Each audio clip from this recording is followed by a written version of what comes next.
wabarakatuh. Perkenalkan, nama saya Naila Huwaida dengan NIM 31502400048. Hari ini saya membuat video untuk memenuhi tugas ujian semester pada mata kuliah Sejarah Pendidikan Islam. Pada kesempatan kali ini, saya akan membahas tentang sejarah pendidikan Islam di Indonesia. Tema saat ini sangat menarik, karena melalui perjalanan panjang pendidikan Islam di Indonesia, kita bisa melihat bagaimana nilai-nilai keislaman berkembang dan beradaptasi dengan budaya serta sistem pendidikan di Indonesia. Melalui video ini, saya berusaha untuk menjelaskan secara singkat namun menyeluruh mengenai proses perkembangan pendidikan Islam di Indonesia, mulai dari awal masuknya Islam ke Nusantara, masa kejayaan pesantren, hingga lahirnya lembaga-lembaga pendidikan Islam modern di Indonesia. Saya juga akan menyoroti beberapa tokoh penting yang berperan besar dalam membangun dan memajukan pendidikan Islam di tanah air. Semoga pembahasan ini bisa memberikan manfaat dan pemahaman yang lebih dalam tentang pentingnya peran pendidikan Islam dalam pembentukan karakter umat dan bangsa. Bicara tentang pendidikan Islam secara umum bisa diartikan sebagai proses pembinaan manusia agar berperilaku sesuai ajaran Islam, baik dalam aspek akidah, ibadah, maupun akhlak. Tujuan akhirnya adalah membentuk manusia yang beriman, berilmu, dan beramal soleh. Jadi bukan cuma pintar secara intelektual, tapi juga berkarakter dan bermanfaat bagi masyarakat. Banyak para ahli yang menjelaskan makna pendidikan Islam. Menurut Abu Dinata, pendidikan Islam adalah segala usaha untuk membina dan mengembangkan potensi manusia baik jasmani maupun rohani berdasarkan ajaran Islam, agar mampu menjalankan fungsi hidupnya sebagai khalifah di bumi.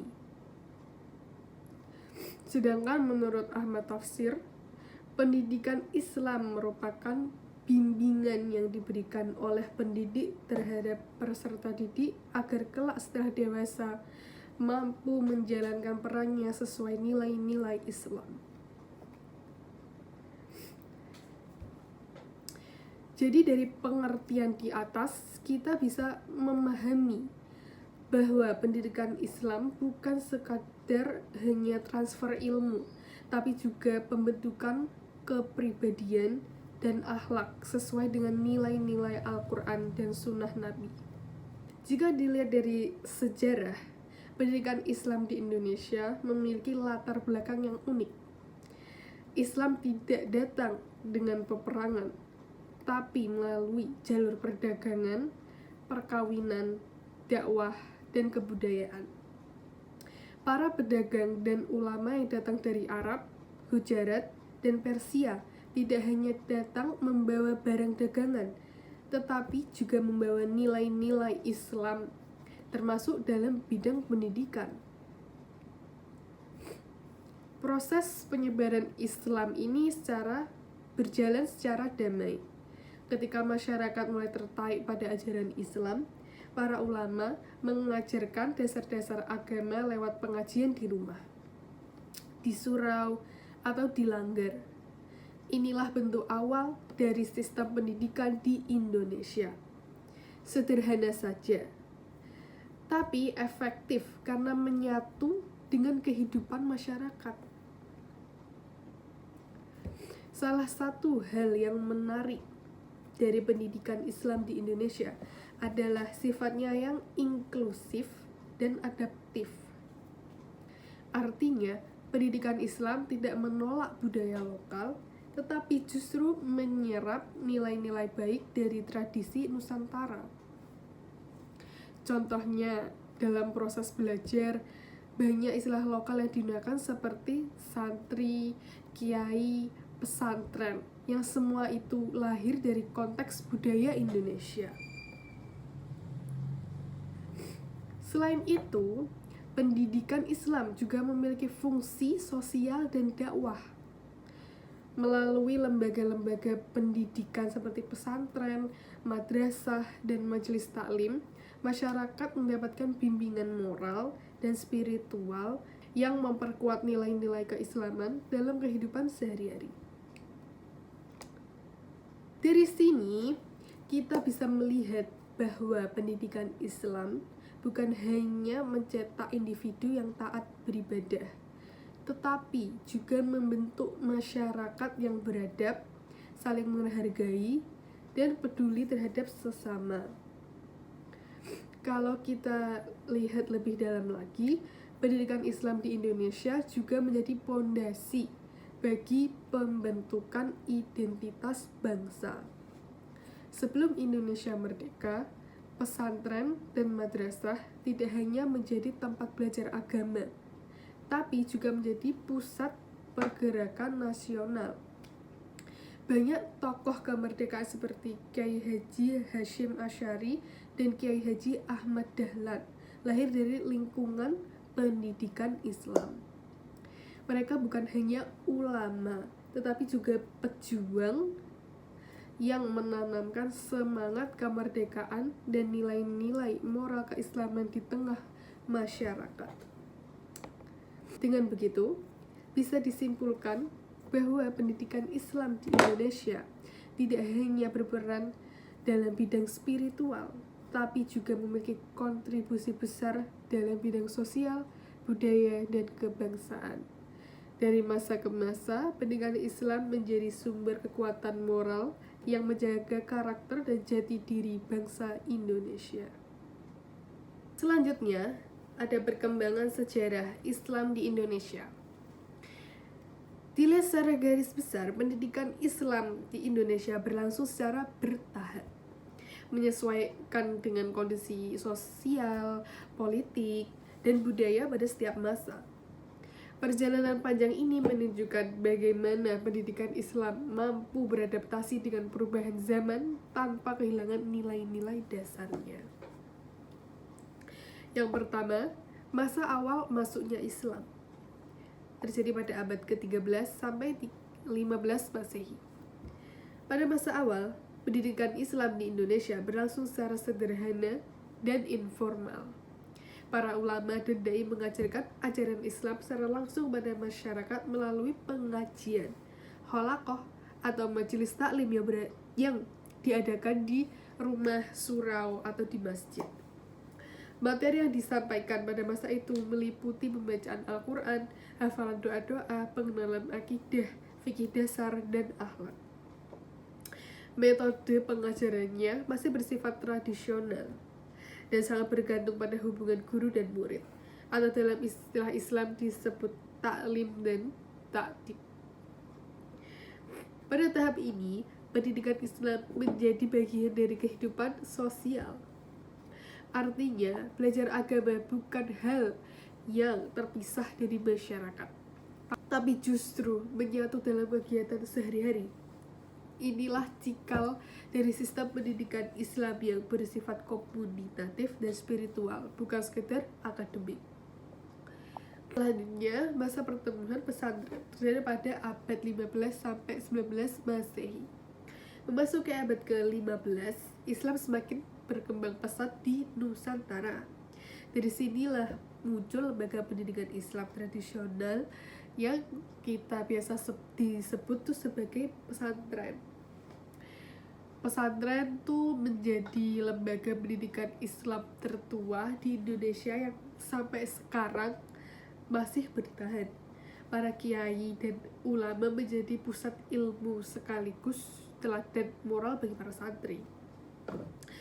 Sistem pembelajaran di pesantren berpusat pada pengajian kitab kuning yang berisi tafsir, fikih, nahwu sharaf, tasawuf, dan akhlak, dan lainnya ya.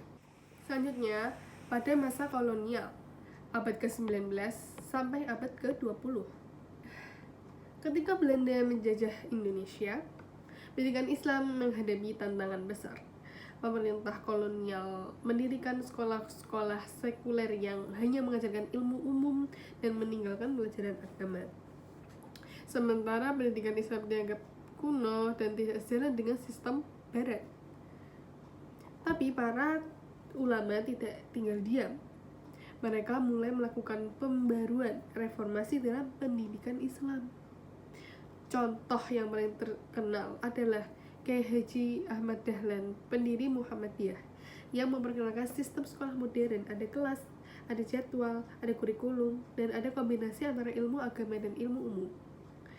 Yang selanjutnya ada Haji Agus Salim dan Syekh Ahmad Surkati yang memperjuangkan pendidikan Islam untuk kalangan luas, termasuk perempuan dan rakyat kecil. Di masa ini pula mulai muncul madrasah, yaitu lembaga pendidikan Islam yang menggunakan sistem klasikal seperti sekolah umum, tapi tetap dengan kurikulum Islam. Madrasah menjadi jembatan antara pesantren tradisional dan sekolah modern. Selain itu, banyak pendidikan Islam juga menjadi wadah perjuangan nasional. Banyak pesantren menjadi tempat pertemuan para pejuang kemerdekaan. Nilai-nilai jihad, semangat kebangsaan, dan cinta tanah air ditanamkan lewat pendidikan Islam. Selanjutnya, masa kemerdekaan dan pembangunan pada tahun 1945 sampai sekarang. Setelah Indonesia merdeka, pendidikan Islam mulai mendapatkan pengakuan resmi dari negara. Pemerintah membentuk Departemen Agama yang sekarang namanya Kementerian Agama, yang salah satu tugasnya adalah mengatur dan mengembangkan lembaga pendidikan Islam. Lembaga-lembaga pendidikan seperti madrasah, pesantren, dan sekolah Islam swasta mulai berkembang pesat di seluruh Indonesia. Selain itu, didirikan pula perguruan tinggi Islam negeri seperti IAIN, UIN, dan STAIN yang menjadi pusat kajian ilmu agama dan sosial. Dalam perkembangannya, pendidikan Islam tidak hanya fokus pada bidang agama, tapi juga mulai mengintegrasikan ilmu pengetahuan umum. Contohnya, banyak sekolah Islam modern yang memadukan kurikulum nasional dengan kurikulum keagamaan, seperti sekolah Islam terpadu, pesantren modern, dan universitas Islam. Selain itu, kemajuan teknologi juga membawa perubahan besar. Sekarang banyak lembaga pendidikan Islam yang memanfaatkan platform digital untuk pembelajaran, seperti e-learning, kuliah daring, dan dakwah melalui sosial media. Hal ini menunjukkan bahwa pendidikan Islam terus berkembang menyesuaikan zaman tanpa meninggalkan prinsip dasar keislaman. Secara keseluruhan, dari masa awal hingga masa modern, pendidikan Islam di Indonesia telah mengalami transformasi besar. Dari sistem tradisional berbasis surau dan pesantren menjadi sistem pendidikan modern yang berperan dalam pembangunan bangsa. Namun, nilai-nilai dasarnya tetap sama, yaitu menanamkan iman, ilmu, akhlak sebagai bekal hidup di dunia dan di akhirat. Selanjutnya, masuk ke tokoh dan lembaga penting dalam sejarah pendidikan Islam di Indonesia. Kalau kita membahas sejarah Islam di Indonesia, sejarah pendidikan Islam di Indonesia, tentu saja kita tidak bisa lepas dari para tokoh besar dan lembaga pendidikan Islam yang telah memberikan kontribusi terhadap kemajuan umat dan bangsa. Contoh-contoh penting tokoh-tokoh penting dalam pendidikan Islam di Indonesia adalah, yang pertama ada Kiai Haji Ahmad Dahlan. Beliau pendiri organisasi Muhammadiyah di Yogyakarta pada tahun 1912. Kiai Haji Ahmad Dahlan dikenal sebagai tokoh pembaharu pendidikan Islam. Ia diperkenalkan sistem pendidikan modern, di mana pelajaran agama dipadukan dengan ilmu umum seperti matematika, sejarah, dan bahasa. Tujuannya adalah agar umat Islam bisa maju dalam ilmu pengetahuan tanpa kehilangan nilai keagamaannya. Kiai Haji Ahmad Dahlan juga menekankan pentingnya pendidikan karakter dan akhlak serta pembelajaran yang relevan dengan kebutuhan masyarakat. Metode ini sangat berpengaruh pada model sekolah Islam di Indonesia saat ini. Selanjutnya ada Sunan Ampel atau Raden Rahmat. Sunan Ampel dikenal sebagai salah satu anggota Wali Songo, yaitu 9 wali yang menyebarkan Islam di tanah Jawa. Beliau mendirikan pesantren Ampel Denta di Surabaya yang menjadi pusat penyebaran Islam pada abad ke-15. Santri-santri beliau banyak yang kemudian menjadi ulama besar dan mendirikan pesantren baru di berbagai daerah seperti Sunan Giri dan Sunan Bonang. Peran Sunan Ampel menunjukkan bahwa pendidikan Islam adalah sarana utama dalam dakwah dan pembentukan masyarakat Islam. Dan selanjutnya ada Buya Hamka atau Haji Abdul Malik Karim Amrullah. Buya Hamka adalah tokoh ulama, sastrawan, dan pemikir Islam modern dari Sumatera Barat. Melalui karya-karya seperti Tafsir Al-Azhar dan berbagai buku moral, beliau menanamkan semangat pembaharuan Islam yang seimbang antara ilmu agama dan ilmu pengetahuan modern. Buya Hamka juga menekankan pentingnya pendidikan yang membentuk jiwa merdeka dan berakhlak, bukan sekadar mencari gelar atau pekerjaan. Selanjutnya, lembaga-lembaga pendidikan Islam yang berpengaruh. Yang pertama, pesantren. Pesantren adalah lembaga pendidikan Islam tertua dan paling khas di Indonesia. Di pesantren, santri tinggal bersama kiai untuk belajar ilmu agama, menghafal kitab, dan membentuk karakter. Pesantren juga menjadi benteng moral masyarakat dan tempat melatih kemandirian. Sampai hari ini pesantren masih tetap ada dan bahkan semakin modern. Ada pesantren sains, pesantren tahfidz hingga pesantren teknologi. Selanjutnya, madrasah. Madrasah mulai berkembang pada abad ke-20 sebagai upaya untuk menggabungkan sistem sekolah barat dengan pendidikan Islam. Di madrasah, siswa belajar pelajaran umum seperti matematika dan bahasa Indonesia, tetapi juga tetap mempelajari Al-Quran, fikih, dan akidah. Sistem ini akhirnya menjadi bagian resmi dari sistem pendidikan nasional di Indonesia. Sistem ini akhirnya menjadi bagian resmi dari sistem pendidikan nasional di bawah naungan Kementerian Agama. Madrasah juga terbukti menjadi sarana penting untuk memperluas akses pendidikan Islam bagi masyarakat Indonesia. Dan yang terakhir ada perguruan tinggi. Setelah Indonesia merdeka, berdirilah perguruan tinggi di Indonesia. Tujuannya adalah mengembangkan keilmuan Islam di tingkat akademik dan riset. Melalui lembaga-lembaga ini, pendidikan Islam tidak hanya melahirkan ulama, tetapi juga ilmuwan, pendidik, dan pemimpin masyarakat yang membawa nilai-nilai Islam dalam bidang profesinya masing-masing. Juga bisa disimpulkan, tokoh dan lembaga Islam di Indonesia telah berperan besar dalam menjaga keberlangsungan dakwah, moral, dan kemajuan ilmu pengetahuan di negeri ini. Mereka menjadi bukti bahwa pendidikan Islam selalu relevan di setiap masa, dari zaman Wali Songo sampai era digital sekarang. Setelah kita menelusuri perjalanan panjang pendidikan Islam di Indonesia, mulai dari masa awal penyebaran Islam, berdirinya pesantren, perkembangan madrasah, munculnya lembaga pendidikan formal Islam, hingga masuknya era modern dan digital, kita bisa melihat satu hal yang tidak pernah berubah, yaitu semangat untuk menegakkan ilmu dan nilai-nilai Islam dalam kehidupan. Pendidikan Islam di Indonesia telah membuktikan diri sebagai sistem yang teguh dan fleksibel. Ia mampu bertahan melewati zaman penjajahan, perubahan sosial, hingga tantangan globalisasi yang serba cepat.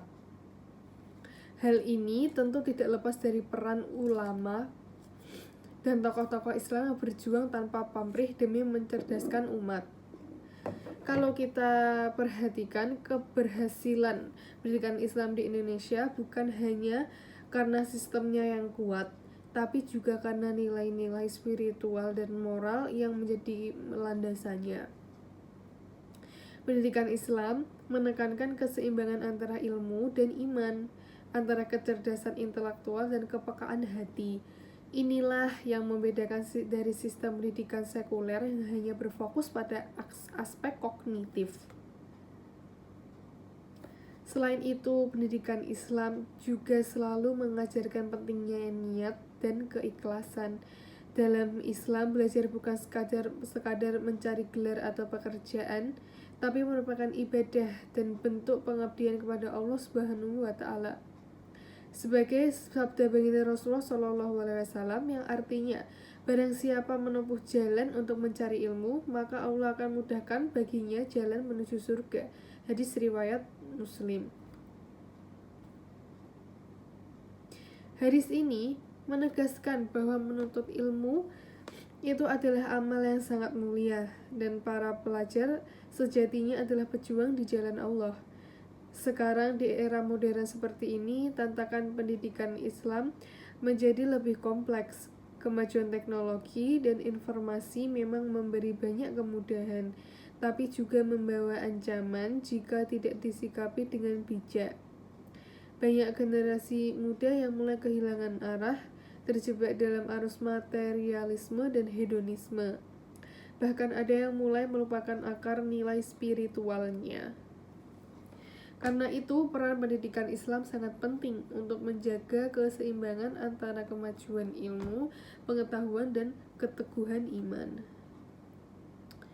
Melalui pendidikan yang berlandaskan nilai-nilai Islam, generasi muda diharapkan tidak hanya cerdas secara akademik, tetapi juga memiliki karakter yang jujur, berempati, dan bertanggung jawab.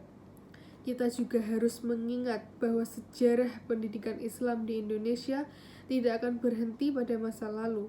Kita, para mahasiswa calon pendidik dan generasi penerus, punya tanggung jawab besar untuk melanjutkan perjuangan itu. Kita harus bisa berperan dalam mengembangkan pendidikan Islam yang relevan dengan zaman, tetapi tetap berakar pada nilai-nilai Al-Quran dan Sunnah.